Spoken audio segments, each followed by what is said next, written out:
most people use. You can make a golden paste.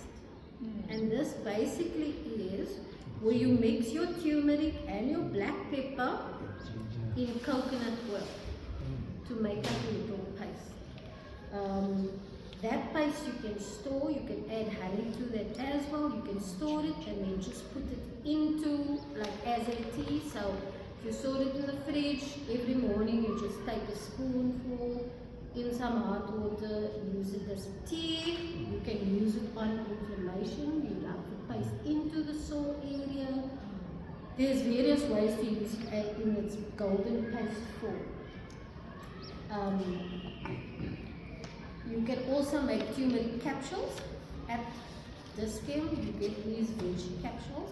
So it's just capsules, casings that is made from vegetables, basically. So there's no plastic. So you just fill it with turmeric powder and you can make your own capsules that you just ingest if you don't like drinking it or eating it. Some people don't like the taste. So you can use it in that form also. You can make a poultice. So poultices basically are when you can either take the actual herb and then mash it down in a pestle and water to make like a paste or mush type of thing. Or you can, if you have the dry plant, you can also then grind it, or you can take actual ground up turmeric, which is the normal form that everybody uses. That you can then put in a poultice. So a poultice basically is when you take fabric and you put your mixture on the fabric and you put it on the area that's affected and you wrap it up and keep it on there. That is called a poultice, and that then allows the ingredients in the mixture that you have in the poultice to seep into the skin and heal.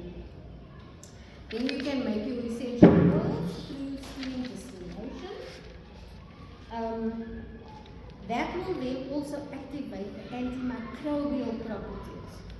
So antimicrobial basically means it helps with any type of problem. So anything, any pathogen or foka or whatever that causes sickness or pain or anything like that, that is called antimicrobial. So antimicrobial is across everything. So turmeric has that active in it, and it's mostly sort of activated through the essential oil process. So if you're going to make your own essential oils, or you buy your own essential oils, it's very concentrated in that form. Never put essential oils directly onto your skin because it can damage your liver because of how concentrated it is. The only ones that you can basically use directly on your skin is tea tree oil and peppermint oil. Even lavender you shouldn't really use as the essential oil. You should always mix it with a carrier oil. And a carrier oil basically is jojoba oil, coconut oil, olive oil, all of those things you can use as a base to use as a carrier oil, and then you can then rub it on the area that you are wanting to take. And then you can gargle your throat with turmeric if you have a sore throat and you don't have anything else. Turmeric also, because it's antimicrobial, helps with any type of illness. So it will help with oral infections as well. And then you can make a honey blend, which basically is you mix honey and turmeric and you use it for whatever ailments. You can use it as a paste or in water, as a tea, or whichever way you want, as a poultice, or however you want to use it. The honey paste is mainly used for wound healing.